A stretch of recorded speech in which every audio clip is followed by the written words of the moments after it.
Já tem que começar, Beto? Está gravando. Opa, eu estou gravando, depois eu corto, tá? Nem se preocupe. Tá, mas no YouTube? Não, no Facebook, quando tu me der o ok, eu aperto aqui e inicio a transmissão. Já está em espera. Então tá, vamos só esperar o John entrar, então.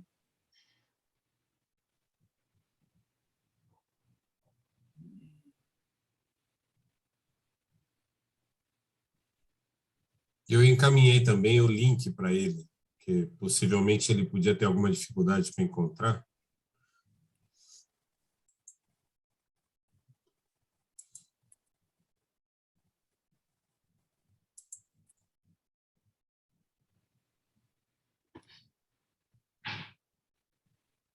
Possivelmente esse horário não é o horário mais confortável, né? Muitas pessoas ainda estão trabalhando.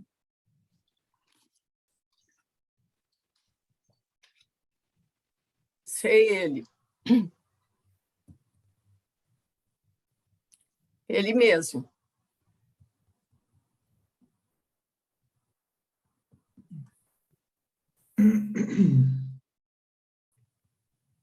Para contar com a participação de pessoas que estão na Europa, é muito difícil marcar mais tarde, né?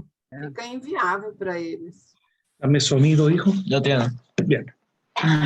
Hola, buenas noches. Olá, John. Buenas noches, John.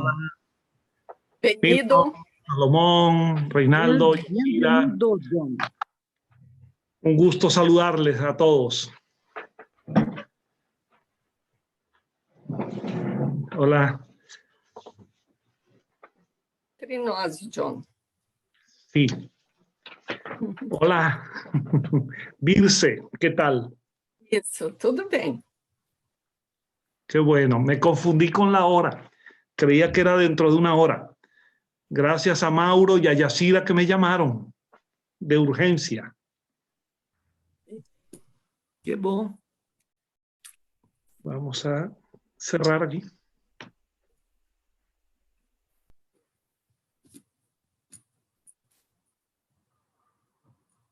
Bom, então podemos começar, né? Podemos. Tá, vou iniciar a transmissão, então. 5 segundos.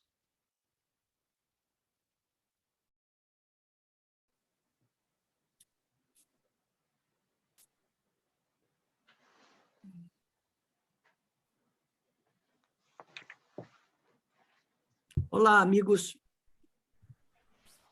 Boa tarde, boa noite e bom dia para aqueles que nos assistirem posteriormente através do YouTube.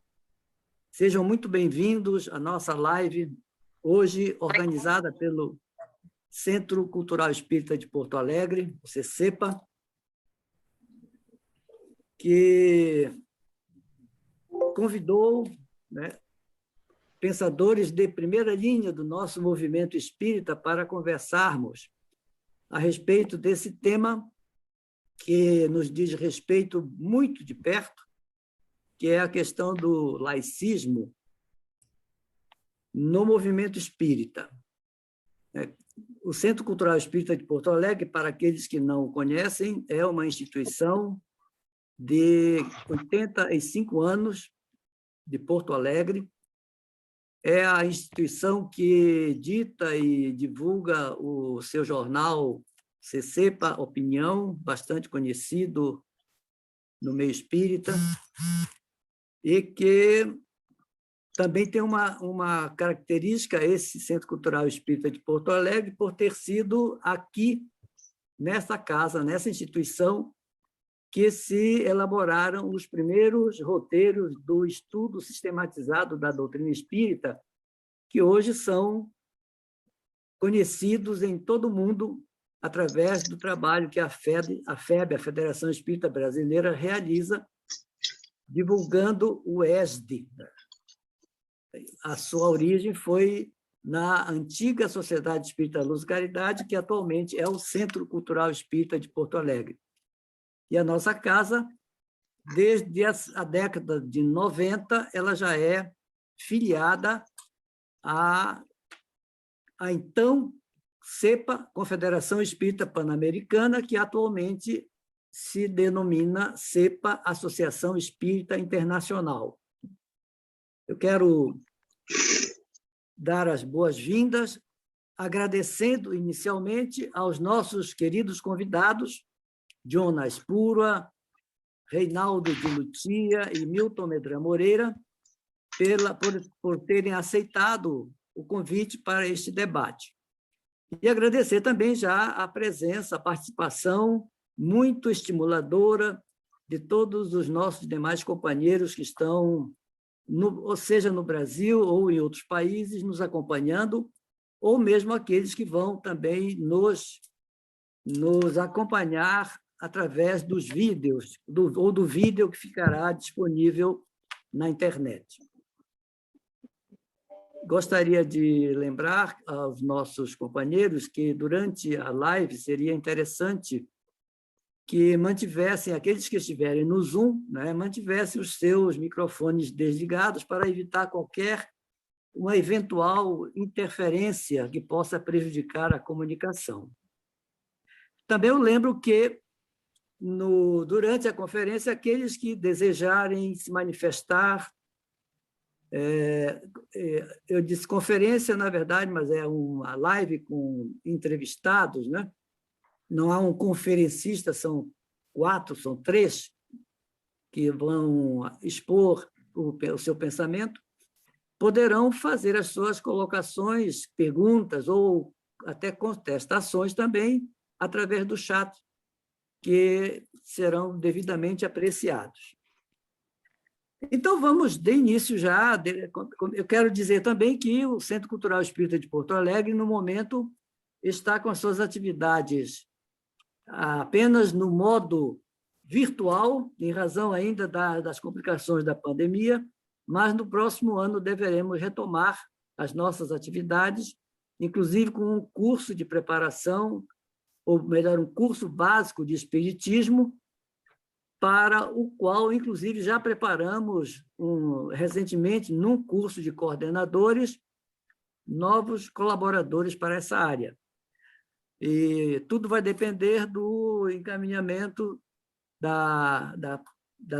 do controle da nossa pandemia, né?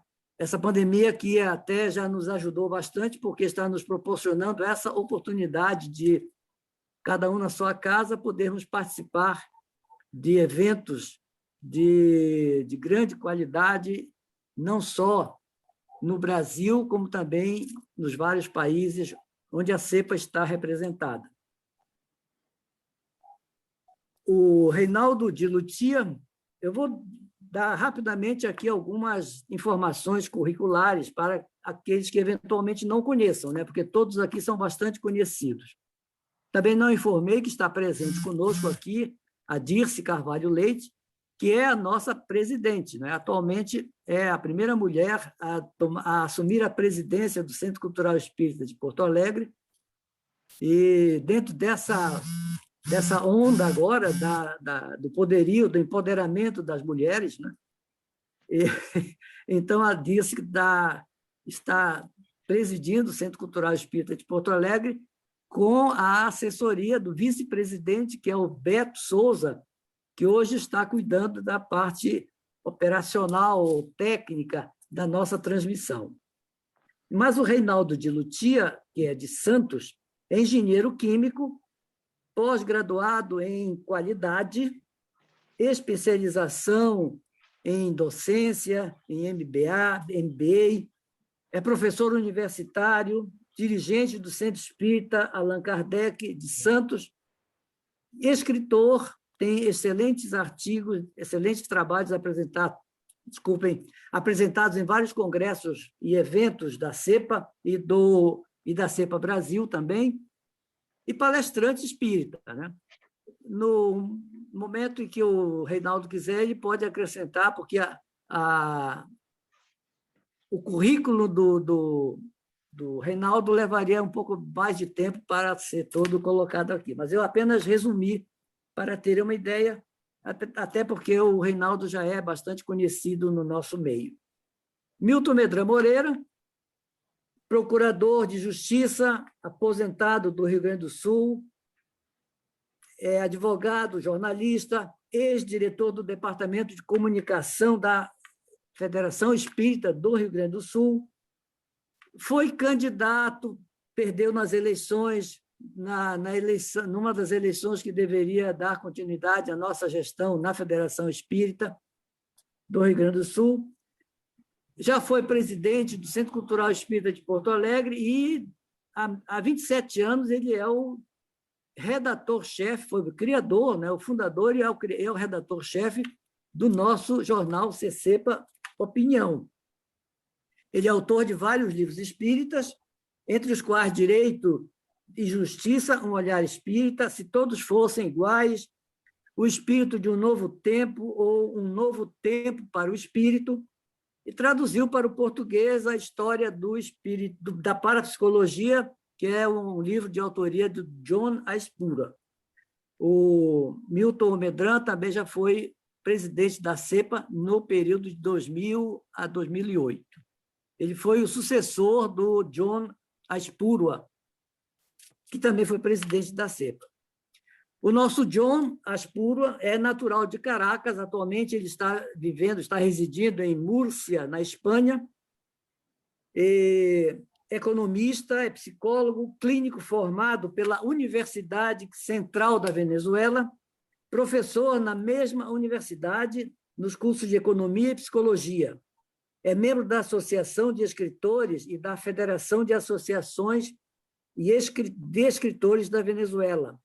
Membro principal do Colégio de Psicólogos do Distrito Federal da Venezuela, membro da Parapsychological Association, presidente do Movimento de Cultura Espírita CIMA, da Venezuela, ex-presidente da CEPA, Confederação Espírita Pan-Americana, e é o culpado pela introdução, o retorno da CEPA ao Brasil na década de 90, porque foi na gestão dele que a CEPA começou a retornar ao Brasil, depois de quase 50 anos de afastamento, ou de ausência, melhor dizendo, e autor de diversos livros sobre espiritismo, entre os quais Fundamentos do Espiritismo, História da Parapsicologia, O Pensamento Vivo de Porteiro, é conferencista conhecido internacionalmente. São esses os nossos convidados que vão debater o tema, né? Conforme já nós combinamos, eu vou ficar encarregado de moderar ou de provocar as questões para os nossos convidados.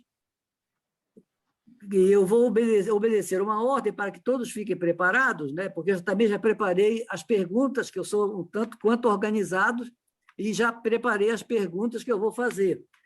O público também vai ter chance de apresentar perguntas, contestações até, se quiserem, críticas, esclarecimentos, através do chat, mas essas perguntas eu já selecionei e vou endereçar a cada um. Eu vou seguir sempre a ordem de, primeiramente, o John, depois o Milton e depois o Reinaldo, para que a gente já saiba então, que o rodízio vai funcionar dessa maneira. Então, John, podemos começar? John, podemos começar? Podemos. Já está com o seu telefone, seu microfone ligado. Podemos, se amigo. Quiser, isso. Você pode se dar boa noite ou boa tarde e já ir respondendo a seguinte pergunta. Eu vou colocar 3 perguntas numa só, porque elas são bem interligadas. Como surgiu o laicismo? Não é? Vou pedir também que você explique o que é laicismo, né? Porque às vezes ainda se faz alguma confusão a respeito do que seja essa história de laicismo.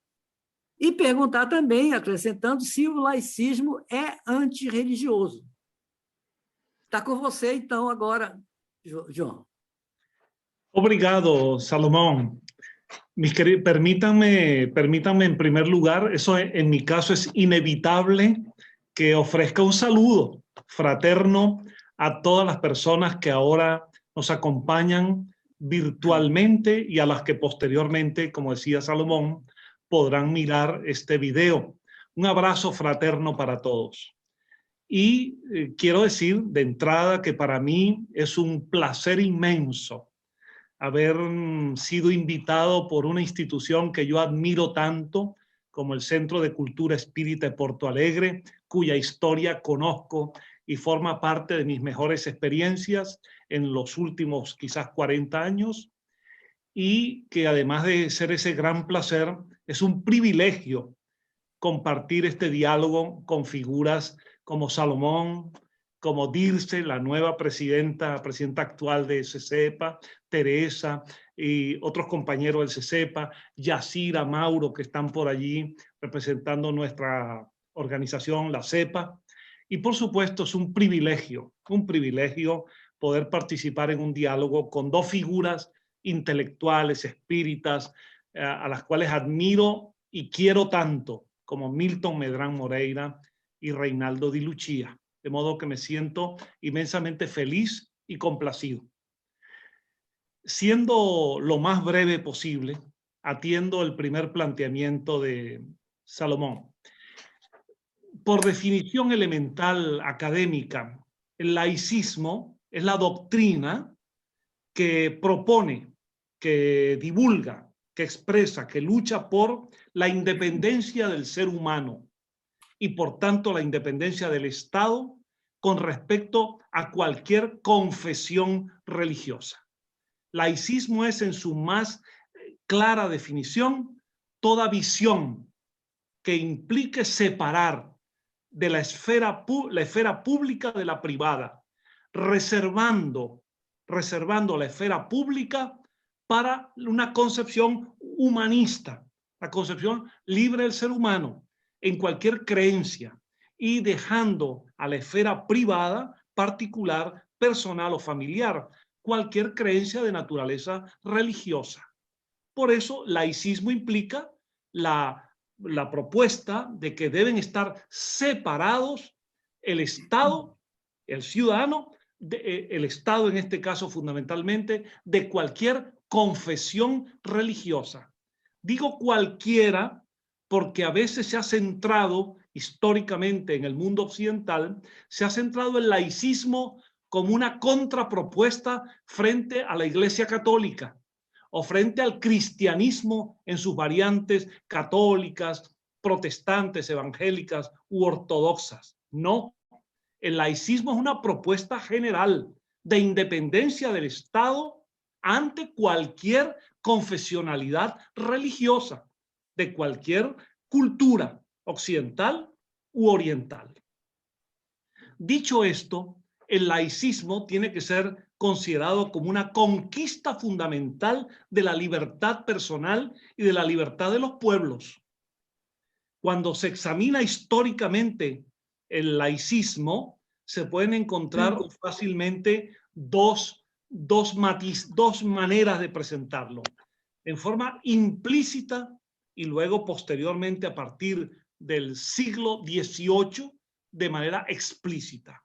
Implícitamente porque hasta en la filosofía griega hubo pensadores, muchos de ellos, que al crear la filosofía como capacidad de búsqueda del ser humano para explicarse a sí mismo y la naturaleza, el mundo y el cosmos, lo hacían desde una perspectiva y desde una cosmovisión distinta, diferente de la mitología y de los cultos religiosos. Allí había una propuesta laica, en tanto en cuanto a la búsqueda del ser humano de las respuestas. Luego eso fue avanzando con la civilización, particularmente occidental, y el laicismo siempre se presentó en la antigüedad, en la Edad Media y en la Edad Moderna, se presentó como un intento de evitar que el confesionalismo religioso dominara la cultura, que la teología dominara el pensamiento o se impusiera sobre la ciencia o la racionalidad. Ahora, ya en forma explícita, el laicismo se puede decir que se configura claramente a partir del siglo XVIII, con movimientos previos del humanismo y luego con la Ilustración. El laicismo está vinculado claramente al liberalismo como propuesta de libertad social y política en su tiempo, al racionalismo como expresión del uso de la razón como camino, y el laicismo está vinculado claramente con el movimiento de la Ilustración, el iluminismo, las corrientes que separaban el pensamiento y la búsqueda racional de la verdad o de la comprensión del hombre fuera de los dogmas de la religión. En el siglo XIX, la lucha entre el laicismo y particularmente en la cultura occidental frente a la Iglesia Católica fue lo que le dio a esta idea del laicismo para muchos un sentido antirreligioso o anticlerical, que en algunos momentos lo hubo, porque el poder de la religión católica, la actitud de los papas romanos, la actitud dogmática, sectaria, reunida en el concepto de que fuera de la iglesia no hay salvación, y el poder teológico sobre las instituciones civiles, hicieron que el laicismo, expresado en instituciones como los movimientos librepensadores, la masonería y luego el espiritismo, buscaran la manera de contrarrestar la influencia católica. Ahora, en el siglo actual, ya en el siglo XXI y parte del siglo XX, ya ese conflicto entre el laicismo y la Iglesia Católica disminuyó por una razón muy sencilla, porque la civilización occidental y democrática conquistó la libertad religiosa, conquistó el derecho de los gobiernos, a orientar la educación pública fuera de los dogmas religiosos.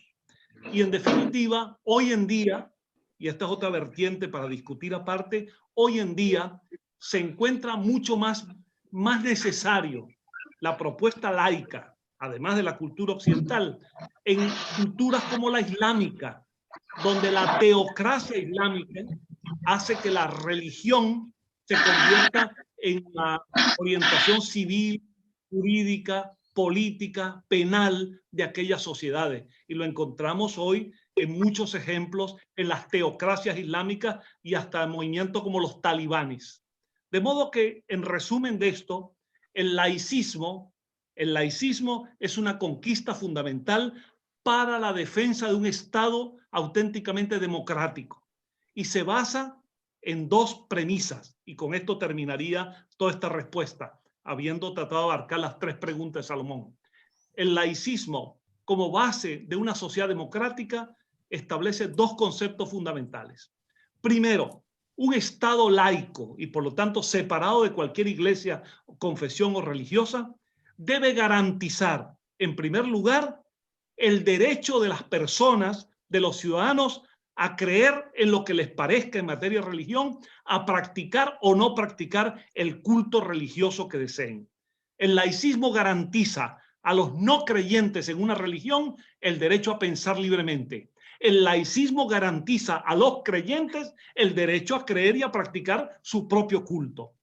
Y la segunda base fundamental de un Estado democrático y laico es que todos los ciudadanos de cualquier creencia tienen que reconocer que en materia de orientación y de leyes en un país, la legislación civil predomina sobre las creencias religiosas. Por eso la educación, las ceremonias civiles del nacimiento, registro de nacimiento, matrimonio, bodas, fallecimientos, todas esas expresiones de la vida humana tienen que estar orientadas de una manera laica separada de cualquier creencia. Y las confesiones religiosas, con derecho a expresar, a divulgar sus ideas, tienen que mantener claro los límites frente al Estado laico. Muito obrigado, John. Muito boas suas colocações. Eu vou passar para o Milton agora. Se o Milton quiser complementar ou acrescentar alguma coisa a sua exposição, fique à vontade. Mas para o Milton eu já tenho uma pergunta aqui também. Como é que se deu a tua adesão, Milton, ao laicismo? Como é que foi a sua história? Bom, meus amigos, em primeiro lugar, eu quero expressar a minha imensa alegria de ver tantos amigos aqui. Eu não vou nominá-los a todos, porque todos os que estão aqui são queridos amigos que fazem parte da nossa história, da nossa vida. E, em especial, dizer da minha alegria, da minha satisfação, do meu orgulho até, de estar participando de um evento com dois queridíssimos e apreciadíssimos amigos, que são o John Naispurwa e o Reinaldo de Lutia. Estamos juntos há tantos anos, nessa comunhão de ideias, que a gente até poderia dizer, na mesma religião, no sentido filosófico ao qual se referiu Allan Kardec no seu famoso discurso de abertura, porque temos efetivamente comungamos de ideias, de princípios e de história também. Mas o Salomão me faz uma pergunta pessoal, como eu aderi, e provavelmente como a maioria de nós aderiu a uma visão laica de espiritismo, depois de ter passado algum tempo. Essa não é a história de todos aqui, por exemplo, não é do John, que sempre foi laico, mas é a da maioria, principalmente nós brasileiros. Nós chegamos ao espiritismo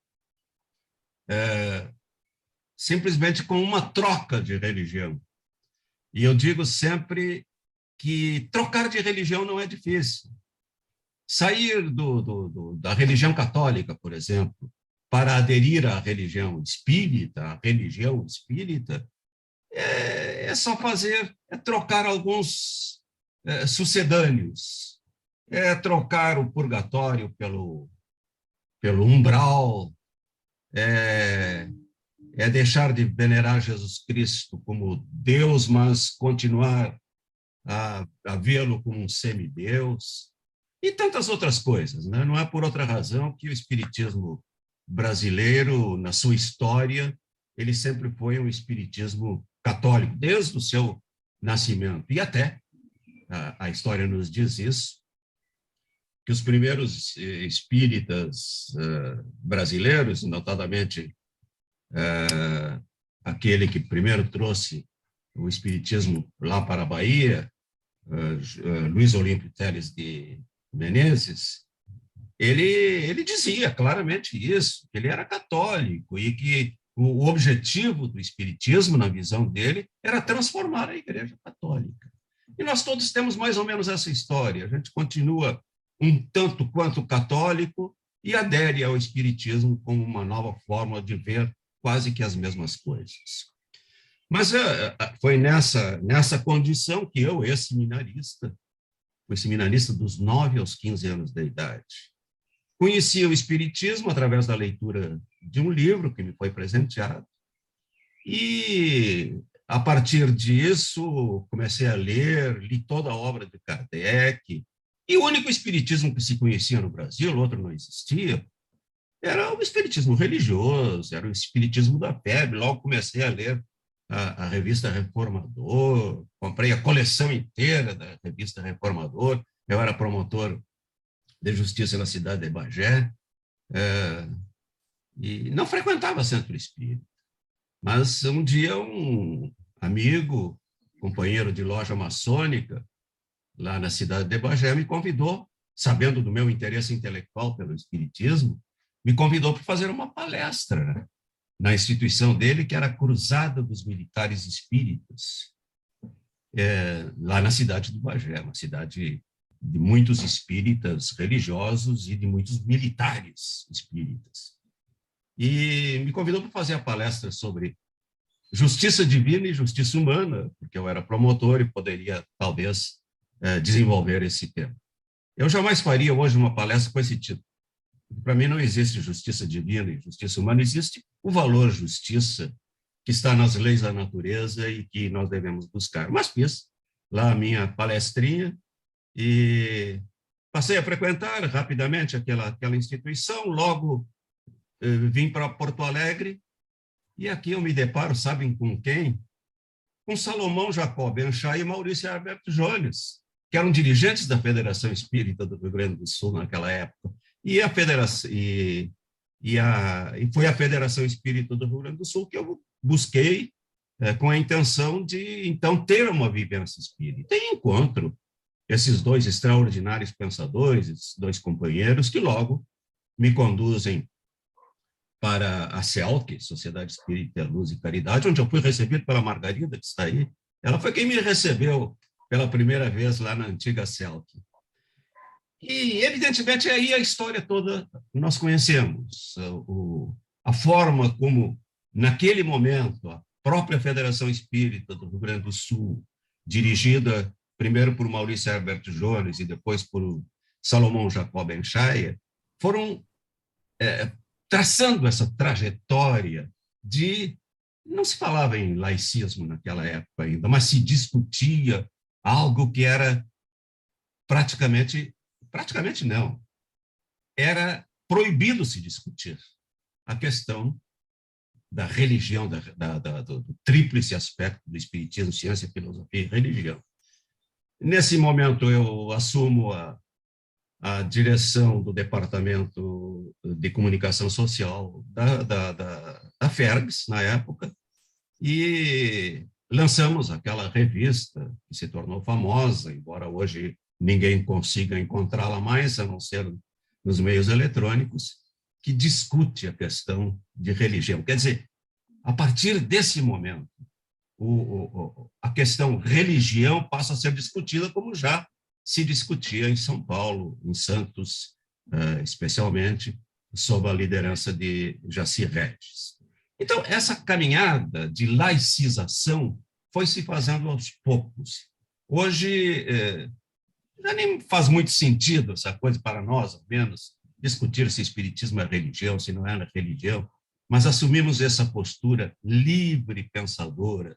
Se eu fosse designar um termo para o período que vive hoje, grande parte, muitos segmentos do espiritismo, eu diria isso, exatamente isso, que estamos desenvolvendo um livre pensamento a partir das ideias fundamentais espíritas. E isso, evidentemente, leva ao laicismo, leva a uma postura filosófica, a uma postura de ver o espiritismo como uma grande proposta filosófica. Eu não hesito em dizer que o espiritismo representa efetivamente uma escola de pensamento filosófico, porque ele tem características filosóficas que outras filosofias, mesmo aquelas que admitem a existência do espírito, não têm. Quer dizer, todas essas características do espiritismo, como o evolucionismo, a liberdade de pensar, o não atrelamento a dogmas, tudo isso, naturalmente, tem características desse laicismo, tão bem descrito por John Laspuro na intervenção que me precedeu. Salomão, basicamente resumidamente é essa a minha história. Sou hoje um espírita laico, graças, fundamentalmente, à influência que recebi, a partir do momento em que busquei, aqui em Porto Alegre, uma instituição espírita que, naquele momento, trabalhava essas ideias que evoluíram da forma como todos nós conhecemos. Só um detalhe, Milton, que a gente lembra bem que, quando nós estávamos na federação, foram aquelas ideias vindas lá da turma de Santos, né, que nos motivaram para essa releitura de Kardec. Né? É inegável a influência que teve o Jaci Regis e o chamado Grupo de Santos, né, que na época, naquela década de anos de 78, por ali, começavam a agitar o movimento espírita, né, contra essa igrejificação que estava se desenvolvendo no movimento espírita, né? Mas muito bom, Milton. Eu vou passar agora para o Reinaldo, perguntando... Claro que o Reinaldo pode contestar alguma coisa, pode acrescentar alguma coisa dessas intervenções de vocês.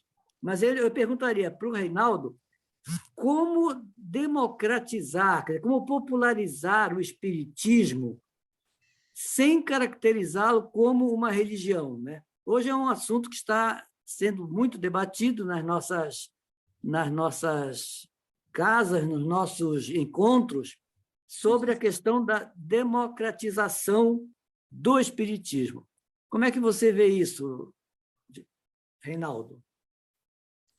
Boa tarde, meus amigos. É um prazer enorme estar aqui com vocês todos, ver todas essas carinhas conhecidas, amadas, e, claro, estar aqui ao lado de dois expoentes do pensamento espírita, que são o John e o Milton. Eu me orgulho muito e agradeço a organização pelo convite, né, e pela possibilidade de estar aqui com vocês. Salomão, antes de responder, só fazendo uma atualização do currículo. Hoje, apesar de santista, né, apesar de ter morado em Santos por muito tempo, hoje estou morando em São José dos Pinhais, próximo de Curitiba. Estou aqui com os meus amigos paranaenses e, se Deus quiser, participando logo aí dos encontros aqui no Paraná também.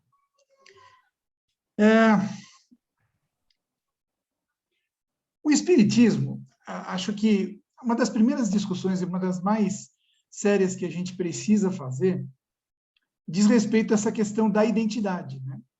A gente é muito bom em dizer o que o Espiritismo não é, né? Então, a gente fala que ele não é religião, que ele não é cristão, que ele não é uma série de coisas, mas, às vezes, a gente falha em dizer o que ele é efetivamente, né?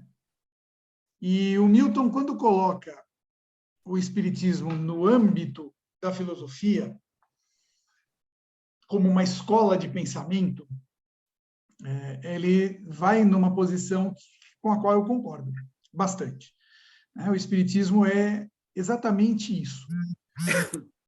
Por ser uma forma de ver o mundo, por ser uma forma distinta de entender como o universo se constitui e qual é o nosso papel nesse universo, ou nos vários universos existentes, a gente pode perfeitamente caracterizar o Espiritismo no âmbito da filosofia.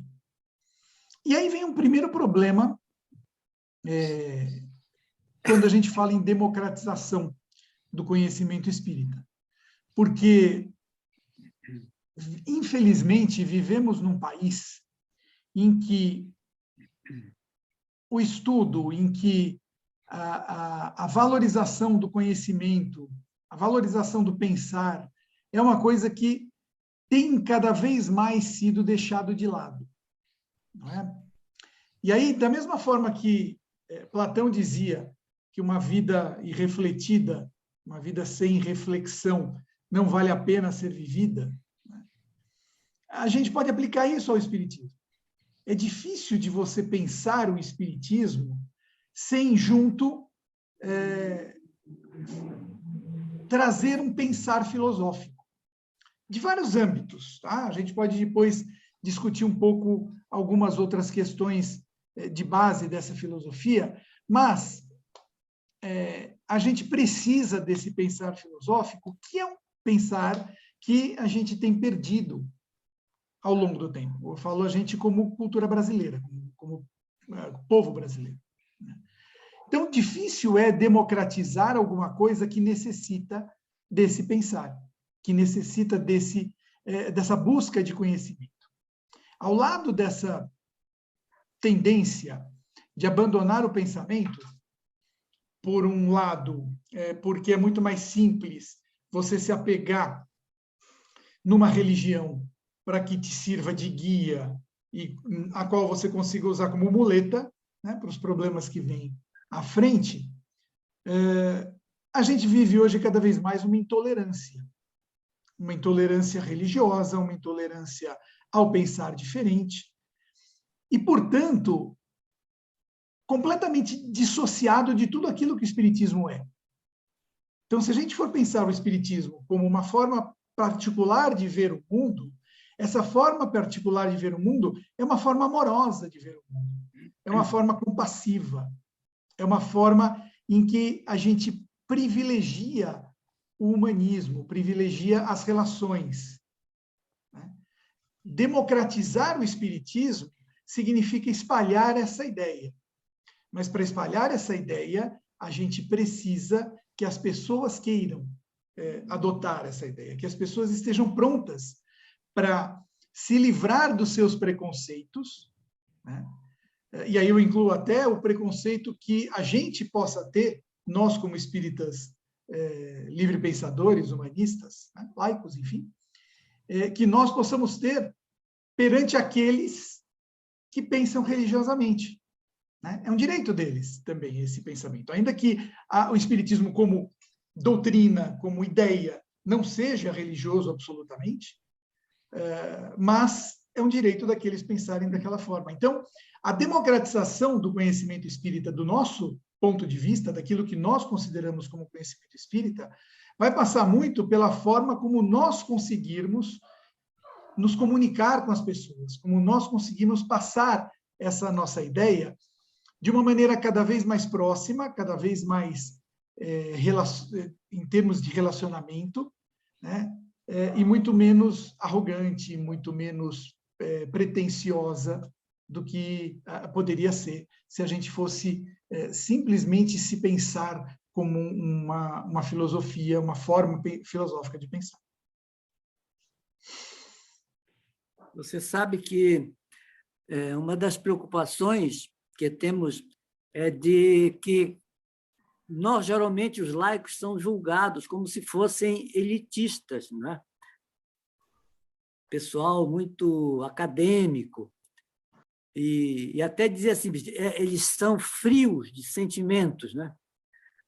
E a preocupação que hoje perpassa nas discussões, em várias lives que eu já assisti, é de como, especialmente nesse segmento progressista, é de como levar o espiritismo às classes mais desfavorecidas da sociedade, sem esse linguajar que é nosso, ao qual nós estamos habituados, e sem resvalar para o evangelismo, né? Porque parece assim que as pessoas que estão nas periferias, elas só buscam a casa espírita ou para receber ajuda material ou quer aquela mensagem cristã, evangélica, né?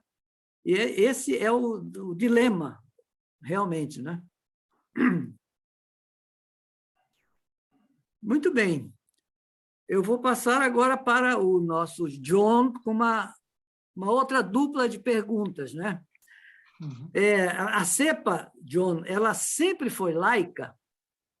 A origem dela, ela já foi criada como uma instituição, como uma organização laica, e na sua visão, o espiritismo é uma proposta laica ou ela teria essa abertura para ser também uma proposta religiosa? Bien, voy a invertir, voy a poner de primero lo que Salomón me pregunta de segundo, para hacer una relación con lo anterior. Hablaba antes del laicismo. Ahora a mí me gustaría conectarlo con el espiritismo, antes de hablar de la cepa. Creo que a nosotros nos corresponde cada vez más definir con precisión a qué llamamos espiritismo laico y por qué lo llamamos espiritismo laico. Además del librepensador, humanista, kardecista, progresista, además de ello, ¿por qué espiritismo laico? Porque conviene decir que el término laicismo posee una cierta diversidad de aplicaciones. no es único, no es unidireccional. Hay varios laicismos. Porque, por ejemplo, una persona que sea marxista en su definición filosófica, en su ideología, en general el marxismo propone una visión laica de su sociedad, de la sociedad que intenta edificar. Y en general el materialismo, por definición, ve con simpatía el laicismo. Y algunos otros espiritualismos también ven el laicismo con simpatía. La masonería ha hecho del laicismo una bandera permanente. Entonces, eso quiere decir que el laicismo no le pertenece ni al espiritismo, ni a la masonería, ni al materialismo, ni al marxismo, sino que el laicismo es una concepción de independencia del hombre, del ser humano, con respecto, y del Estado con respecto a la confesionalidad.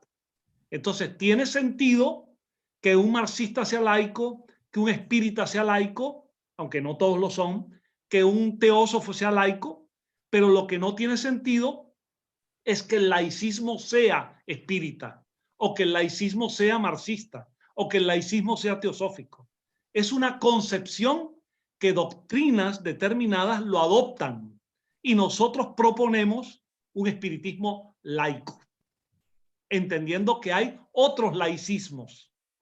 ¿Por qué un espiritismo laico?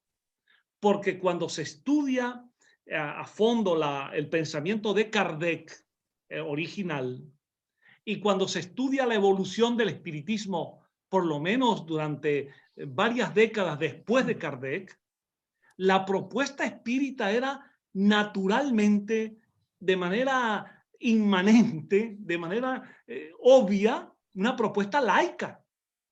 Todos los congresos internacionales de espiritismo que se hicieron en el siglo XIX y buena parte del siglo XX, todos en sus conclusiones señalaban: el espiritismo debe divulgar por todas las formas posibles la educación laica, el Estado laico, la laicidad de las instituciones. Eso va a cambiar, y Milton lo asomó, y es así. Lástima que hoy no podamos detenernos en eso. Eso va a cambiar a partir de lo que podemos llamar con propiedad el modelo brasileiro de espiritismo, el que se inició con Teles de Menezes, el grupo Sayão y particularmente Becerra de Menezes, que siendo un católico declarado, rustainguista declarado, lo cual no quita sus méritos como médico, abogado de los pobres, abolicionista, y su obra, su pensamiento noble en general para el ser humano y caritativo. No, discutimos otra cosa. Becerra, con su autoridad personal, moral, intelectual en la época, como abolicionista de la esclavitud, con todos esos valores, le colocó la impronta a ese espiritismo que se consolidó desde el proyecto de la FEP, le colocó la imprenta de un espiritismo cristiano, evangélico y no laico. Y ese fue el modelo que predominó en Brasil y que Brasil exportó para el resto de América y hasta Europa. Entonces, luego hablaremos de que la cepa surge como una contrapropuesta diferente. Pero lo que hay que señalar es que si con alguna palabra, de manera consustancial, yo diría que está en el ADN del espiritismo, el ADN cultural, si alguna palabra cabe al espiritismo, es el laicismo, en el sentido que el espiritismo es una propuesta laica. Kardec, León Denis, los grandes pensadores originales, siempre entendieron que el espiritismo estaba de acuerdo con la separación entre la iglesia y el Estado. Eso está en Kardec de mil maneras presentado. Siempre estuvieron de acuerdo con que la educación pública fuese laica. Siempre estuvieron de acuerdo con la libertad de pensamiento, de creencia y de conciencia, y libertad religiosa. Siempre estuvieron de acuerdo con el laicismo, de manera explícita o implícita. Por eso sorprende la evolución o involución de un modelo brasileiro de espiritismo contrario al laicismo. Porque uno podría preguntarle a los espíritas cristianos evangélicos, a quienes respetamos, uno podría preguntarles, ¿qué piensan del Estado en Brasil? ¿Debe estar dominado por la Iglesia Católica? ¿Debe estar dominado por las iglesias pentecostales? ¿Debe estar dirigido por instituciones evangélicas? ¿O debe ser laico el Estado brasileño? Para colocar el caso de Brasil, donde el espiritismo tiene su inmensa potencialidad en todo el mundo. El mayor país espírita del mundo. ¿Qué piensa un espírita cristiano? ¿El Estado tiene o no que ser laico? En la escuela pública, el hijo del católico, el hijo del protestante, del evangélico, del pentecostal, del judío, del agnóstico, del ateo, del marxista, el hijo del espírita, ¿deben recibir libremente educación en la escuela o deben recibir la orientación de la iglesia o confesión dominante en el país? Obviamente, esos espíritus evangélicos saben que la garantía de libertad de pensamiento de sus hijos está en la educación laica y pública y no de una confesión. Bueno, eso lo aplicamos al espiritismo. ¿Qué espiritismo proponemos? Un espiritismo planteado como religión significa que tiene todas las verdades ya definitivas y acabadas, resueltas, que Kardec y los espíritus lo dijeron todo, cosa contraria a lo que el propio Kardec afirmó. Un espiritismo laico significa aquello que Kardec señalaba, la progresividad del espiritismo. Y hay que decirlo aquí con todas sus letras y de manera clara, y yo creo que hay que decirlo cada vez más, sin antifaces. Hay que decirlo. Hay opiniones de Kardec, opiniones personales de Allan Kardec y de algunos y de los espíritus también, que obviamente no matizaron de manera muy religiosa ciertos conceptos. Y un espírita laico actual no está de acuerdo con algunas opiniones de Kardec. No estamos de acuerdo con algunas opiniones. Estamos de acuerdo con las bases fundamentales. El hecho mismo de definir al espiritismo como filosofía tiene un precio que hay que establecer. La filosofía, por definición, no es una oferta de respuestas definitivas y acabadas. La filosofía, por definición, es una propuesta de dudas que se van a buscar respuestas. Cuando Kardec varias veces dijo, no tenemos la pretensión de decirlo todo, hay muchos conceptos que quedan al porvenir, estaba presentando una filosofía, porque era abierta y tiene que ser abierta a nuevas dudas y nuevas preguntas. Por lo tanto, la idea de un espiritismo planteado como tercera revelación de Dios es opuesta a una visión no solamente laica, sino una propuesta histórica y apropiada del espiritismo moderno. El espiritismo como consolador prometido por Jesús es una visión metafórica, en absoluto una visión ni histórica ni corresponde al espiritismo. Yo creo que el espiritismo laico es más que decir somos o no somos religión. Como Milton y Reinaldo decían, es un problema que nosotros decimos, el espiritismo no es una religión, una filosofía espiritualista librepensadora. Pero es más que eso. Es el derecho de los espíritas a dudar, a tener espíritu crítico, a no tener miedo a discutir temas, sean cuales sean, porque de lo contrario, indirectamente nos estamos convirtiendo en la secta de la religión sin religión. Bueno, esto es un tema mucho más complejo. El espiritismo, por lo tanto, es, en nuestra visión, la aplicación del laicismo a nuestra cosmovisión espiritualista, teísta, reencarnacionista. Ahora, el otro tema, Salomón y amigos, se alargaría un poco. La cepa, en general, y con algunas, con matices, según estaba el domicilio o la presidencia en un país o en otro, era más o menos laica. No es uniforme ese movimiento evolutivo de la cepa.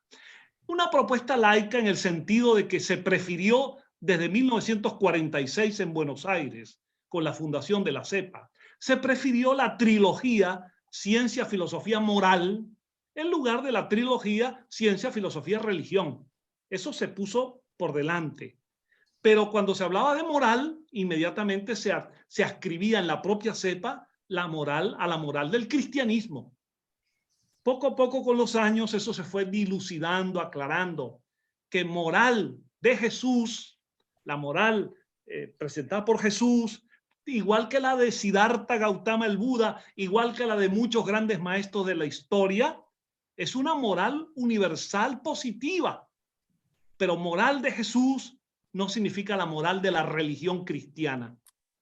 La cepa ha tenido muchas etapas y yo me permito decir, y estamos presentando en un nuevo número de la revista Evolución un trabajo histórico sobre eso, que el punto de inflexión en la historia de la cepa fue en el año 1990, en el 15º Congreso Espírita Panamericano de Caracas, donde por primera vez una resolución explícita sobre todos estos puntos. Y a partir de allí, ya la evolución de la cepa, primero hubo avances con la presidencia de Hermas Curzoni, se consolidó con la presidencia de Pedro Barbosa de la Torre, a la cual continuamos consolidando, luego con la presidencia de Milton Medrán y de Dante López y actualmente de Yacira, se ha consolidado una definición de cepa en esta dirección. Una visión, hoy en día la cepa ha tenido, para decirlo dialécticamente, la cepa hoy es y no es la cepa de los orígenes. Es porque hay una continuidad histórica, pero no lo es en tanto que se han mejorado y perfeccionado las definiciones como una visión nítidamente kardecista, laica, libre pensadora, humanista y progresista. Muito bom, John, muito bom, obrigado. A questão que eu vou colocar para o Milton agora vai no rastro dessas suas colocações também. Milton, a publicação das obras, ou de obras de Allan Kardec tratando de assuntos bíblicos, não teria sugerido a formação da religião espírita? E uma outra questão que está relacionada com essa também, com o segmento laico e livre pensador, como o segmento laico e livre pensador lida com a afirmativa de Kardec de que os verdadeiros espíritas são os espíritas cristãos, e com a divulgação pelos espíritas religiosos de que o espiritismo é a revivescência do cristianismo primitivo. Uma dessas afirmações está no Livro dos Médiuns, no capítulo do método, né? Como é que você vê essa questão, Milton? John já, de uma certa forma, tocou nessa questão relativamente à obra de Kardec. Nós temos que situar Kardec no seu tempo. Kardec, de meados do século XIX, recém havia se haviam estabelecido esses princípios de divisão do Estado e da religião. A Europa, praticamente toda ela, mas fundamentalmente a França, a Itália, a Espanha, Portugal, estavam mergulhados no catolicismo, ou no cristianismo, pelo menos. E, até então, falar-se em moral, falava-se a moral cristã. Se tinha a moral religiosa como o parâmetro moral da humanidade ocidental. Kardec, evidentemente, é fruto do seu tempo, é resultado do seu tempo, e ele assume, evidentemente, essa cultura, de uma certa forma, coloca isso também na sua obra.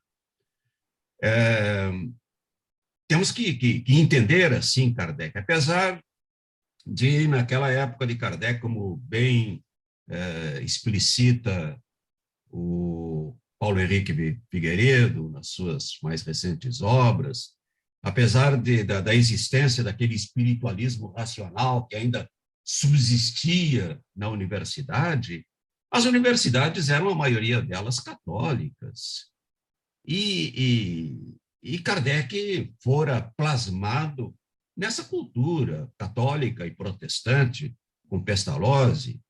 Então, é muito natural. E, além disso, quando Kardec busca entrevistar ou realizar essa tarefa de coordenação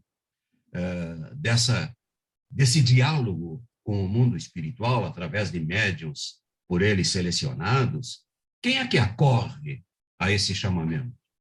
Normalmente são espíritos que guardavam esses sentimentos católicos, é São Luís, é Lamennais, é Santo Agostinho, enfim, quem é que acorre a essas ideias da imortalidade, da sobrevivência do espírito? E, naturalmente, eles explicitam, eles colocam a sua cultura nas bases das suas respostas.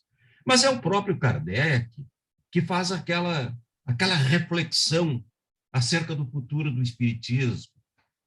Eu gosto muito de citar aquele artigo que ele escreveu para a Revista Espírita, se não me engano, de janeiro de 1861 ou 63, ao qual ele dá o título de Período de Luta, onde ele prevê para o espiritismo, faz uma reflexão, não é um prognóstico, não é uma profecia, mas é uma reflexão sobre o desenvolvimento das ideias espíritas. E diz que a primeira fase dessas ideias surgiram com o fenômeno espírita, e que ele chama isso do período da curiosidade, aquela invasão organizada de espíritos a qual se refere Arthur Conan Doyle, que ocorre nos Estados Unidos e que ocorre especialmente na França e, de uma certa forma, em vários países da Europa. Isso gera uma curiosidade, assim como se diz que o móvel da filosofia é o espanto, quer dizer, o homem filosofa porque ele se espanta diante de determinados fenômenos, assim também foi com o espiritismo. Então, ele chama isso de período da curiosidade, que segue depois como um segundo período, que ele chama de período filosófico, porque a partir desses fenômenos o sujeito começa a pensar a respeito da imortalidade do espírito, enfim, ele filosofa, ele raciocina a partir do fenômeno.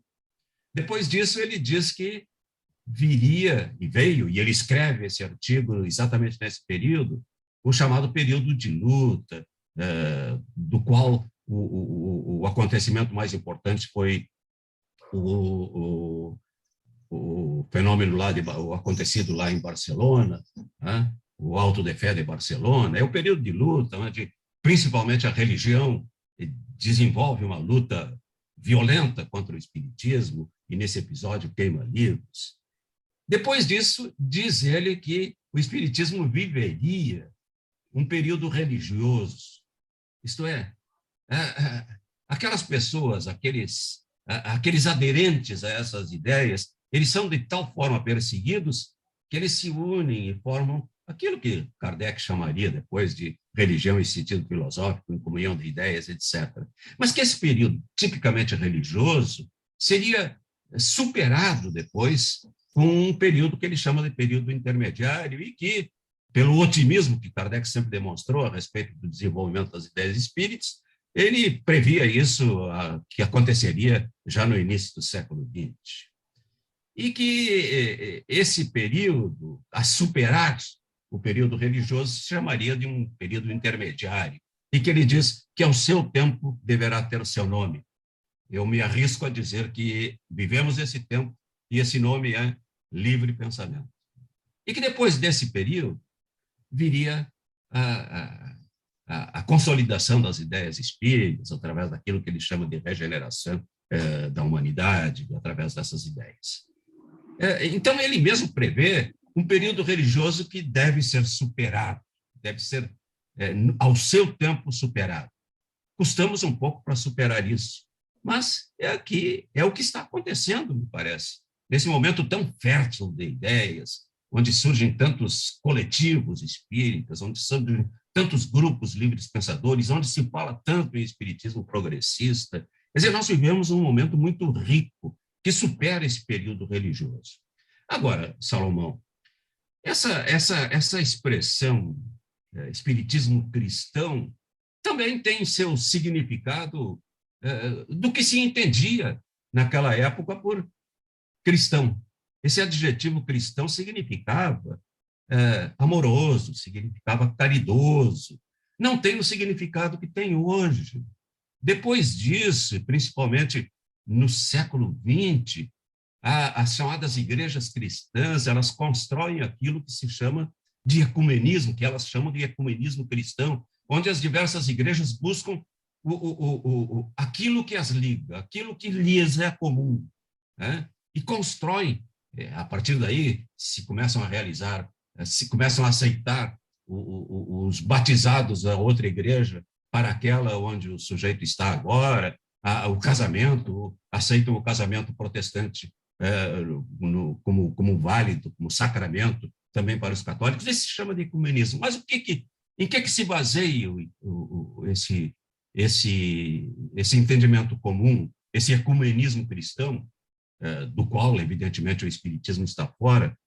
Na crença, basicamente nisso, na crença de Jesus como terceira pessoa da Santíssima Trindade, Deus feito homem, que, a partir daquele mito de Adão e Eva, da queda, vem ele próprio, o próprio Deus encarna para salvar a humanidade. Então, é o Cristo Salvador.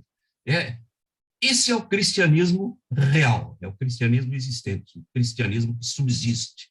Hoje não faz sentido se falar em espiritismo cristão quando o espiritismo absolutamente recusa essa ideia de um Cristo Salvador, de uma queda para a salvação daqueles que caíram é necessário a vinda do próprio Deus encarnado, feito homem, aquele que morre e ressuscita. A ressurreição está na base do cristianismo, assim como a base fundamental é o pecado original, a queda e a redenção através do batismo e da crença pela fé. Quer dizer, tudo isso afasta ou atualiza o que se chama hoje de cristão. Quem se diz cristão? Quem é que se diz cristão hoje? Basicamente, as igrejas fundamentalistas enchem a boca dizendo eu sou cristão, e isso envolve política e etc., que nada tem a ver com o ideal livre-pensador, ético, e baseado na lei natural, né, que é a ética espírita. Então, não faz o menor sentido mais isso. E aquela coisa de revivescência do cristianismo primitivo, isso é uma coisa que não tem nada a ver com o espiritismo. Quem eram os primeiros cristãos? Os primeiros cristãos eram judeus ou gentios que acreditaram naquela promessa de que a fé iria justificar a vida, e se colocavam como mártires pela fé, e que acreditavam que na próxima geração só eles seriam salvos, o mundo seria destruído, e só seriam resgatados aqueles que acreditassem em Jesus como único Senhor e Salvador, como ainda dizem essas igrejas neopentecostais hoje. Então, esse é o cristianismo real. Como é que o espiritismo vai se dizer cristão? E como é que o espiritismo vai fazer a revivescência daqueles humildes pescadores que pouco conhecimento tinham a respeito do sentido que se dá hoje à vida, da ciência que nos trouxe a evolução? Enfim, dizer que o espiritismo é revivescência do cristianismo primitivo é fazer com que o cristianismo retroceda a uma fase que ele busca superar, que a dialética espírita busca superar essa prevalência da fé sobre o conhecimento, da revelação sobre a ciência. Então, são termos absolutamente inadequados para a proposta espírita, segundo eu penso, Salomão. As pessoas costumam dizer que é revivecer o espiritismo na pureza primitiva do cristianismo. E a gente sabe perfeitamente que de pureza e de unidade no cristianismo primitivo não existia nada. O nosso companheiro José Lázaro Boberg, né, tem destacado isso nos seus livros, né? as várias facções que existiam, os vários grupos de cristãos, com as mais diversas interpretações e que se digladiavam até pelo poder. Quer dizer, essa seria a revivescência desse cristianismo que não tinha nada de puro, não tinha nada de fiel, né, à verdadeira mensagem de Jesus. Muito bom, Milton.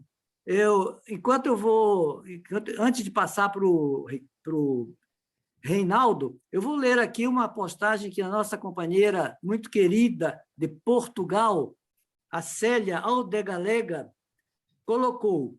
Ela diz assim: é bom sinal não sermos capazes de dizer o que o espiritismo é.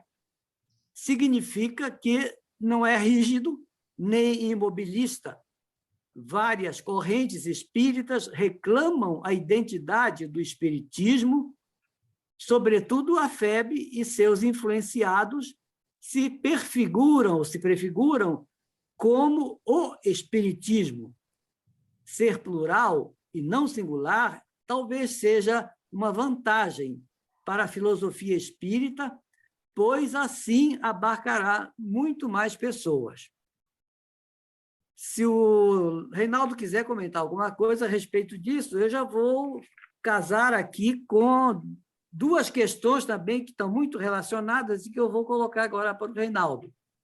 Por que o espiritismo não deve se caracterizar como religião, Reinaldo? Quais as vantagens para o espiritismo em se autoproclamar uma religião? As duas questões são bem semelhantes. Com você, Reinaldo. Deixa eu só fazer um comentário com relação ao que a Célia falou. Essa busca pelo não imobilismo, essa busca pela flexibilidade, é a busca que nós vemos tentando fazer há muito, muito tempo, né? E é isso mesmo que eu penso que a gente tem que ser. O problema da gente não se definir, e quando eu falo se definir, é ao menos colocar quais são os elementos primordiais, né? Aquilo que a gente chama de núcleo duro, os princípios efetivamente básicos do espiritismo. O problema da gente não fazer isso é que acaba ficando uma postura um tanto relativista, né? Em que pode valer tudo. E aí a coisa começa a se complicar. Não tanto pela possibilidade de ter outras visões, porque, nesse sentido, o pluralismo é bastante interessante. E aí a gente tem que imaginar muitas outras visões, inclusive a religiosa. A preocupação só é a gente colocar claramente quais são as bases nas quais a gente alicerça essa visão de mundo e, portanto, essa visão ética também que o espiritismo laico livre pensador coloca. Tá? Com relação às suas duas perguntas, eu acho que a gente precisa deixar claro aqui o seguinte. Quando a gente briga, entre aspas, por se colocar como não religião, por afastar a ideia de que o espiritismo é uma religião, o que a gente está tentando, pelo menos o modo como eu entendo isso, né, o que a gente está tentando fazer é afastar a ideia de tudo aquilo que a religião traz como um obstáculo ao desenvolvimento do pensamento humano. Então, é a questão do imobilismo, é a questão do dogma, é a questão do ritual sacralizado, é a questão das instituições com uma hierarquia rígida, em que você tem um sistema em que um fala e todos os outros obedecem, ou que quem está mais no alto fala e quem está mais embaixo obedece, em que você não tem liberdade para pensar diferente, né? Então, são esses os elementos da religião que nós, como espíritas, não queremos que aconteça. E que na religião espírita acontece da mesma forma. Então, você tem lá uma estrutura hierarquizada, né? A gente tem um conjunto de presidentes de instituições que se perpetuam ad eternum no poder, ou seja, é uma briga muito mais pelo poder do que pela ideia.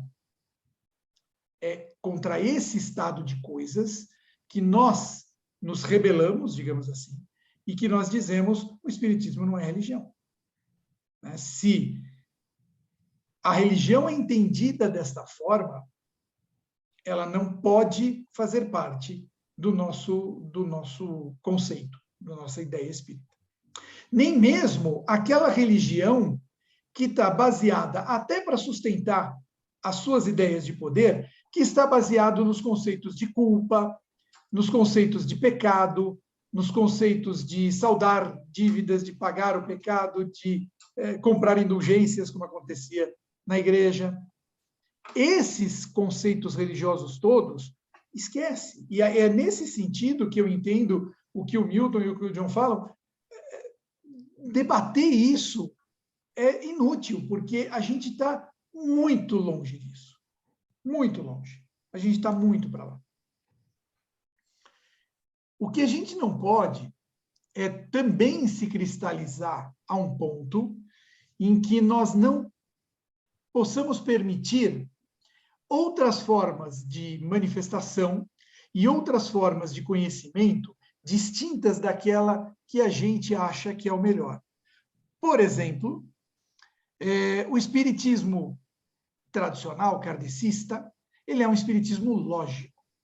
Ele é um espiritismo que se baseia na razão e que usa a razão como critério epistemológico, como critério de conhecimento, né?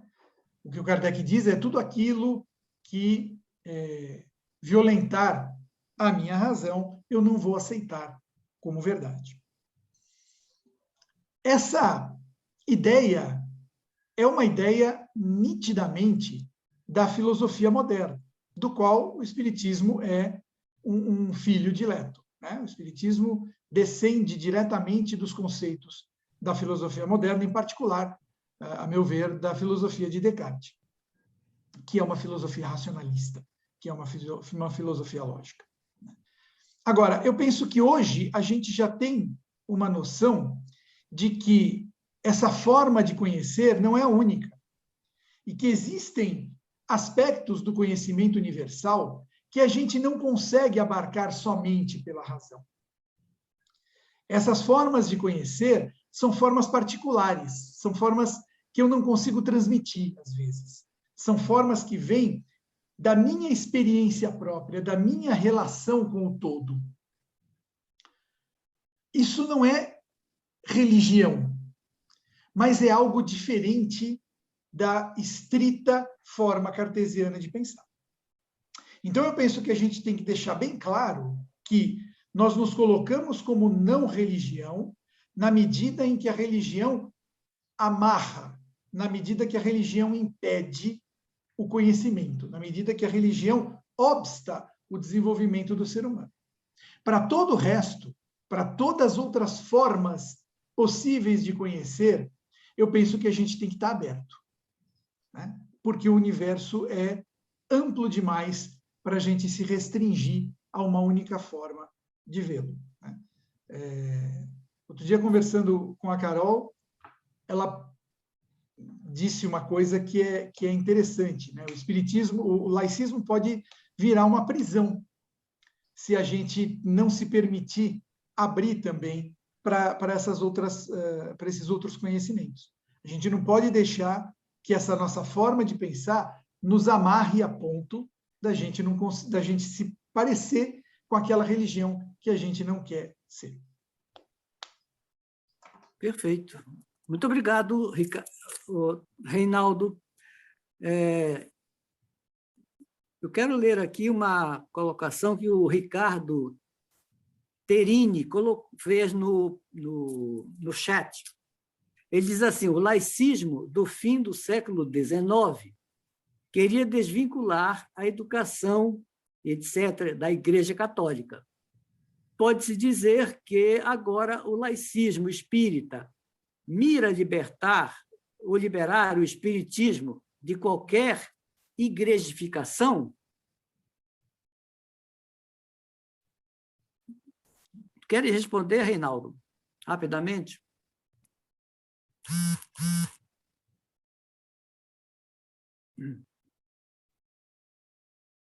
Está sem som. Desculpa, eu tava falando sem som. Sim, eu acho que sim. Acho que a gente quer se libertar dessa ideia de igrejificação, de qualquer tipo de instituição formal que sirva para manter estruturas de poder que, em última instância, acabem dificultando o crescimento e a liberdade do ser pensante. É contra isso que a gente debate, é contra isso que a gente luta. Não contra outras visões de ver o mundo, não contra uma forma ampla de eu tentar um conhecimento, mas contra essa amarra igrejística e, portanto, institucional, e, portanto, formal, e, portanto, que incentiva a luta pelo poder, muito mais do que o conhecimento e do que a prática daquilo que o Espiritismo tem de consolador. É engraçado que a gente fala, né, essa história de consolador prometido é uma bobagem, no sentido religioso amplo e tal, mas o Espiritismo é uma doutrina profundamente consoladora, né? No momento em que ela te mostra uma realidade muito mais ampla do que aquela que a gente está vivendo no imediato, né? No nosso mundo aqui e agora. E é isso que nos torna mais livres. E é por isso que a gente luta. Ok, Reinaldo, muito obrigado. Eu vou colocar aqui uma pergunta feita pela Regina Arruda para o Milton, né? Eu vou direcioná-la para o Milton. E, logo em seguida, eu vou fazer a pergunta básica, a pergunta tema, digamos assim, dessa nossa conversa, que será respondida pelos 3 debatedores, né? Mas antes, então, eu vou passar essa para o Milton, da Regina Arruda.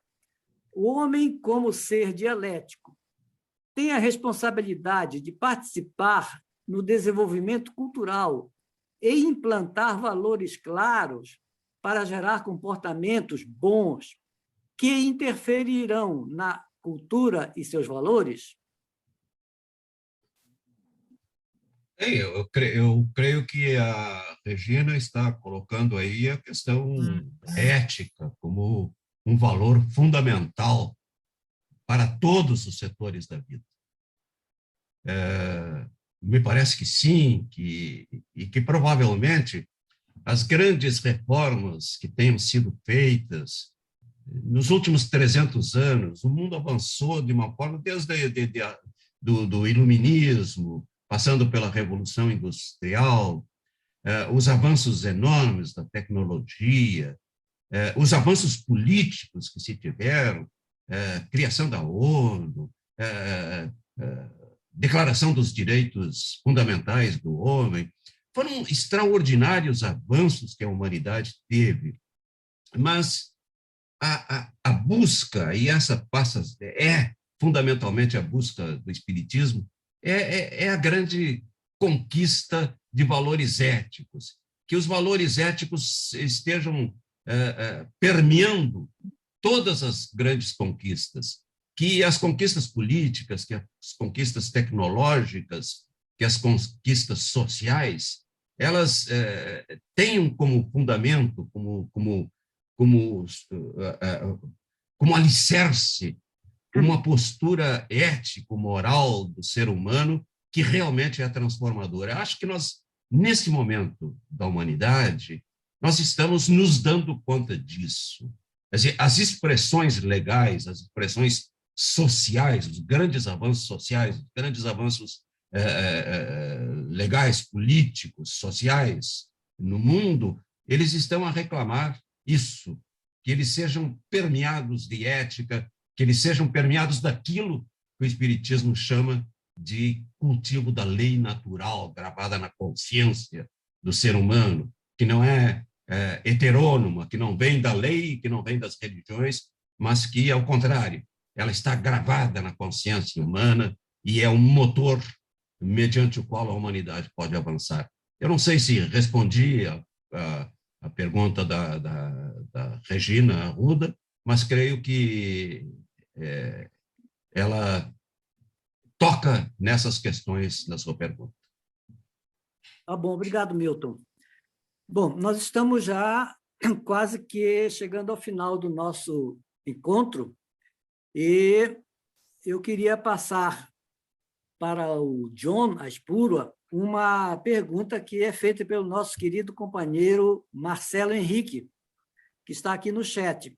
E logo em seguida que o John responder essa pergunta, então, cada um dos palestrantes, começando pelo Reinaldo, depois o Medran e depois o John, vão responder a uma mesma pergunta que foi formulada no próprio tema da nossa live de hoje, que é se o laicismo tem futuro no movimento espírita. Então, antes eu vou pedir que o John responda ao Marcelo Henrique. Ele pergunta o seguinte: uma instituição espírita declaradamente laica pode se valer de uma permissão legal para não pagar tributos, como acontece com as igrejas no Brasil? É semelhante àquela pergunta que fizeram a Jesus, né, sobre se deve pagar o tributo a César. Fala, John. Gracias, y agradezco mucho a mi querido y admirado amigo Marcelo Enrique la pregunta, que voy a responder con brevedad. Naturalmente depende de aspectos jurídicos y de las condiciones particulares de cada país. Pero en forma general, yo pienso que ese es un desafío de movimientos como el espiritismo, en el sentido de que un Estado laico que no esté al servicio o dominado por una ideología particular de alguna iglesia, alguna religión. Un Estado laico debe garantizar precisamente eso, el apoyo financiero el apoyo de alguna manera, incluso evitando en el aspecto de los impuestos tributarios. Un Estado laico debe garantizar a instituciones que están al servicio de la comunidad, instituciones humanistas, caritativas, benevolentes, que hacen labor social, independientemente que se declaren religiosas o no. Debe favorecer su existencia y debe favorecer que esas instituciones realicen su labor. Si un Estado no es laico y está al servicio de una iglesia o confesión determinada, jamás le permitirá al espiritismo ser favorecido de esa manera. De modo que pienso que es precisamente un Estado laico el que puede mejor favorecer a todas las instituciones que realizan una labor al servicio del prójimo, y entre ellas las espíritas, independientemente de que se declaren religiosas o laicas. Ok, John, muito obrigado. Então, vamos chegando ao final do nosso encontro e eu vou pedir que cada um de vocês responda aquela pergunta básica, começando pelo Reinaldo. O laicismo tem futuro no movimento espírita, Reinaldo? Olha, Salomão, a minha esperança é que nós não precisemos do laicismo. O que eu quero dizer com isso? A minha esperança é que a gente atinja uma maturidade social em que nós tenhamos o nosso ponto de vista, em que nós tenhamos a forma nossa de ver o mundo e que essa forma possa existir e coexistir com outras formas de ver o mundo também, né? Agora, eu penso que a pergunta foi no sentido de se a gente sobrevive, né? Se nós, como pensamento, aquilo que o Krishnamurti chamava de segmento padrão, né? A forma diferente de ver o espiritismo, se a gente tem futuro. E eu acho que a gente vai ter futuro na medida em que a gente efetivamente trate dos problemas do homem de uma maneira livre, de uma maneira aberta, de uma maneira compassiva. Essa presença no mundo, atuando no mundo daquela maneira ética que esse nosso ponto de vista sobre o universo praticamente nos coloca, que vai determinar se nós vamos chegar a mais, se a gente vai continuar existindo, ou se a gente vai sucumbir perante a outras formas de pensamento. A religião vai existir sempre. Esse sempre é talvez um pouco exagerado, mas a religião vai existir por muito tempo. E essa existência se dá porque o ser humano ainda precisa dessa muleta, dessa proteção da religião. Não são todos. E a nossa existência não está condicionada a esses que precisam, mas sim a aqueles que buscam uma outra forma de ver o universo.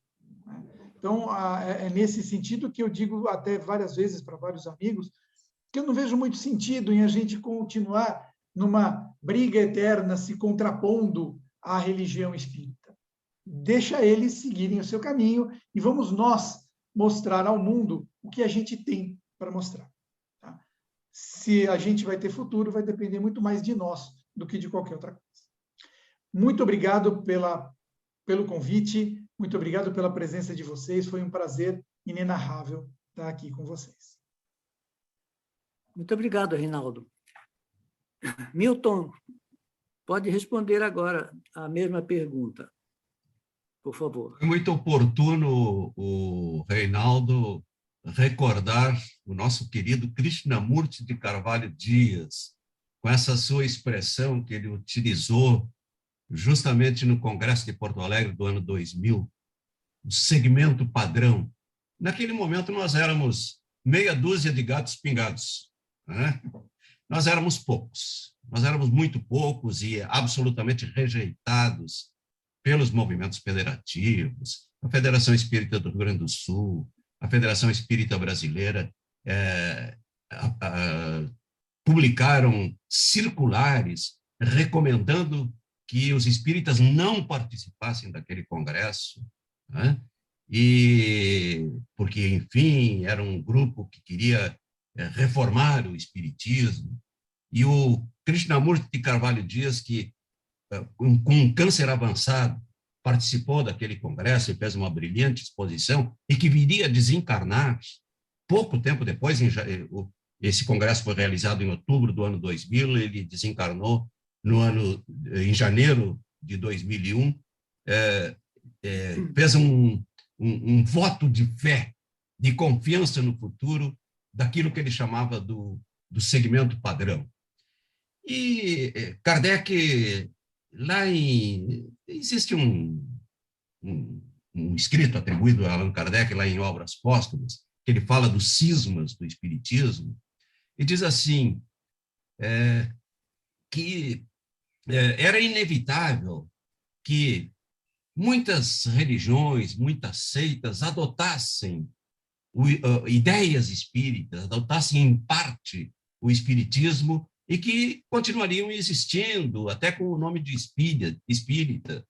Isso aconteceu claramente no Brasil, com o rustanguismo, com a Federação Espírita Brasileira adotando oficialmente uma tese que contraria as propostas de Kardec, que é do rustanguismo. E isso, de uma certa forma, plasmou toda a cultura espírita desenvolvida no Brasil e daqui exportada para outros países. Quer dizer, adotaram parte das ideias espíritas, né? E fizeram o seu trabalho, desenvolveram a sua ação e, de uma certa forma, trouxeram elementos da cultura espírita para o Brasil e para a América.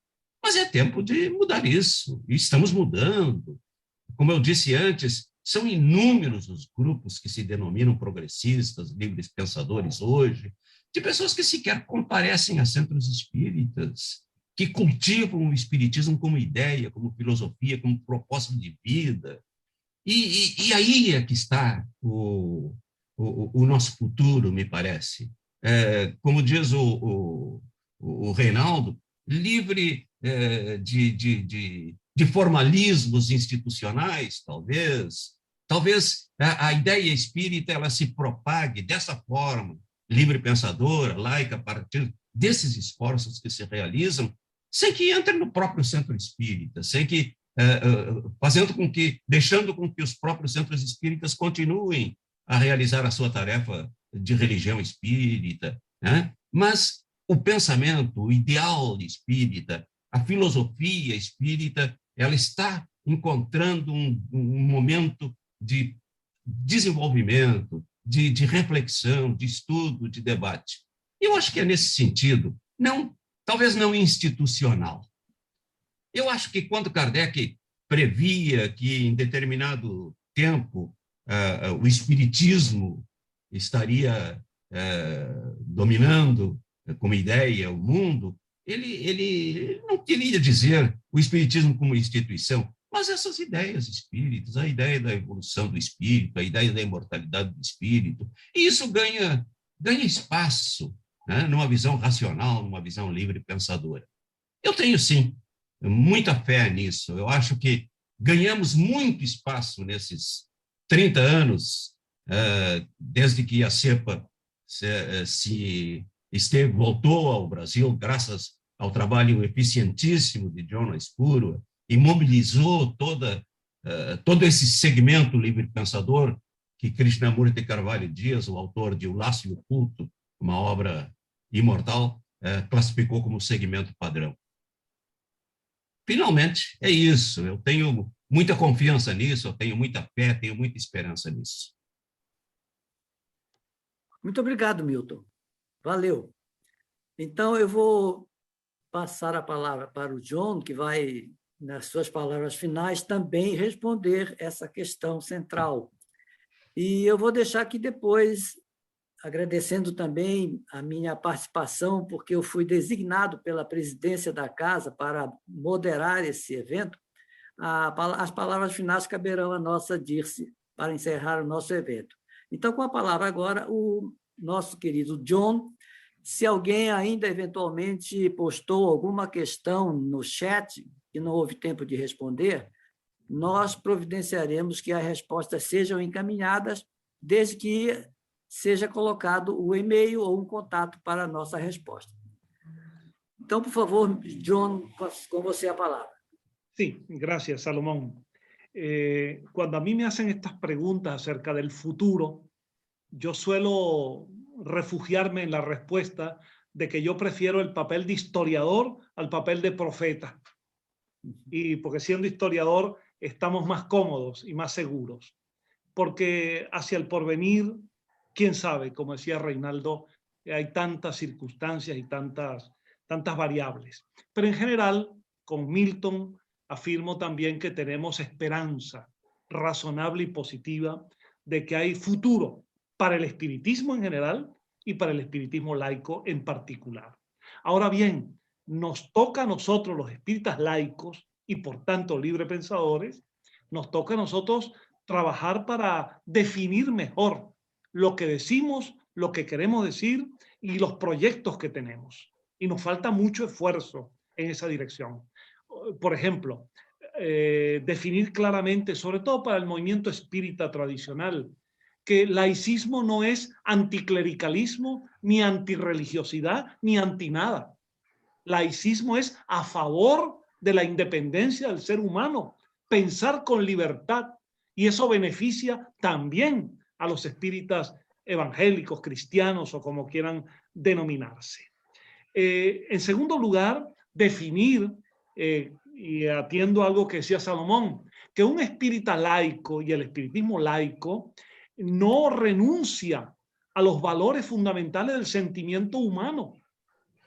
Aquello que Reinaldo decía, el espiritismo como consolador, distinto a aquella idea de el consolador prometido por Jesús. El consuelo del espiritismo, la ternura como sentimiento, la capacidad de amar del ser humano. Los espíritas laicos promovemos eso y promovemos los más finos sentimientos del espíritu.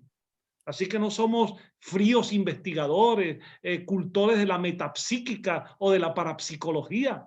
Somos espíritas y por lo tanto humanistas y sumamente afectivos y fraternos. Y por eso es que entre nosotros, en líneas generales, no hay luchas por el poder ni conspiraciones.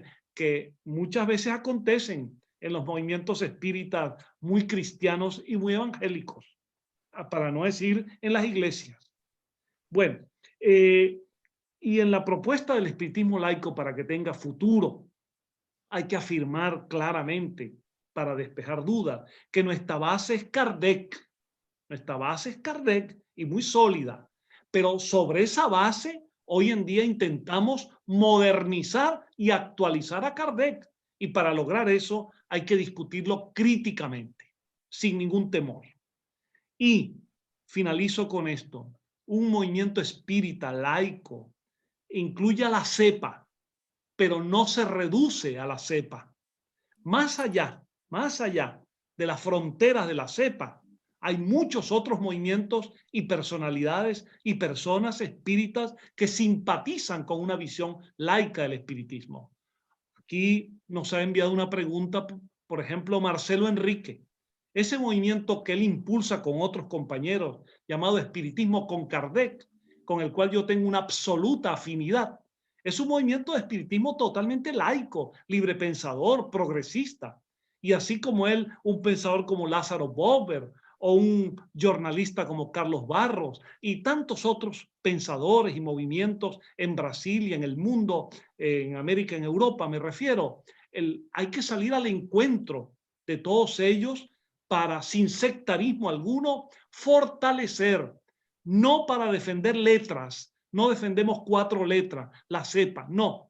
Defender ideas, propuestas abiertas para un espiritismo que esté en sintonía con los nuevos tiempos. En ese sentido, un espiritismo abierto, dinámico, que sea capaz de hacerse preguntas, que no crea que tiene todas las respuestas, que esté abierto a la cultura, a la ciencia, al pensamiento y que tenga sentimientos humanos y sociales, ese espiritismo laico así tiene por venir. Y si no existiera, pues habría que inventarlo de nuevo. Muito grato, John. Estoy muy agradecido, Salomón. También me despido con esto, muy agradecido por la invitación y honrado por haber participado con todos vosotros y con los compañeros que han intervenido, con los cuales estoy plenamente identificado. A honra e o agradecimento são nossos, John. Vou passar a palavra, então, para Dirce fazer o encerramento. O som, microfone. Obrigada, Salomão. Responsabilidade muito grande em encerrar esse momento, depois desse maravilhoso encontro, né, que fez com que tivéssemos a oportunidade de repensar, de aprofundar, de acrescentar ideias a tudo aquilo que vimos estudando e vimos aprofundando na nossa caminhada como espíritas. Eu penso que o que fizemos hoje neste encontro tão caloroso, né, foi, na verdade, um exercício de reflexão das nossas próprias escolhas teóricas e de aprofundamento do que nos cabe fazer como espíritas laicos. É aquele velho gancho da teoria com a prática, né? Que esse é outro equívoco que às vezes podemos cair, esquecermos da prática. Eu lembrei, ouvindo vocês todos, aquela frase do Kardec que diz que o espiritismo será o que dele fizerem os homens.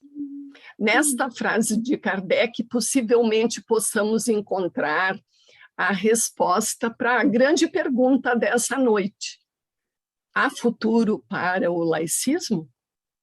Depende do que fizermos do laicismo e do que acreditamos que seja. E como disse o Reinaldo no início da nossa conversa, que aprofundemos que futuro é esse que queremos para o laicismo, né? Numa outra oportunidade, em Viagem Espírita, o Kardec diz: discutamos sempre, mas não disputemos. né? E eu acho que essa é uma tônica que o Reinaldo colocou muito bem, que o Medran e o próprio John também aprofundaram. Que saibamos fazer a democratização do laicismo com sabedoria. A sabedoria compassiva, solidária, respeitosa, e que tem como grande objetivo a divulgação do laicismo, a divulgação da filosofia espírita laica, sem abrir flancos que possam vir contrário ao movimento de construção. Então, aquilo que realmente permita e que venha contribuir na sociedade com a expansão das consciências humanas, que é isso que queremos individualmente e que queremos para todo o nosso coletivo humano, né? Possibilitar a que todos possam livremente crescer e se enriquecer com um pluralismo de ideias. Então, encerrando, gente, realmente agradecer esse momento, essa oportunidade tão rica que o John, o Medran e o Reinaldo nos oportunizaram e que o nosso querido mediador, Salomão, tão bem construiu num verdadeiro diálogo, que foi isso que nós nos propusemos nesta noite. E também um agradecimento ao nosso invisível Beto, que está lá na técnica, mas que é muito visível em nossos corações. Então, agradecemos a presença de todos que nos prestigiaram aqui ao vivo e através do Facebook, que nos prestigiarão posteriormente também no YouTube. Muito obrigada a todos vocês e que possamos, fica o convite para que possamos, em novas oportunidades, recriar um momento tão agradável e, ao mesmo, tão profundo e rico para todos nós, como foi o encontro de hoje. Muito obrigada. E uma boa noite a todos. Então, até a próxima.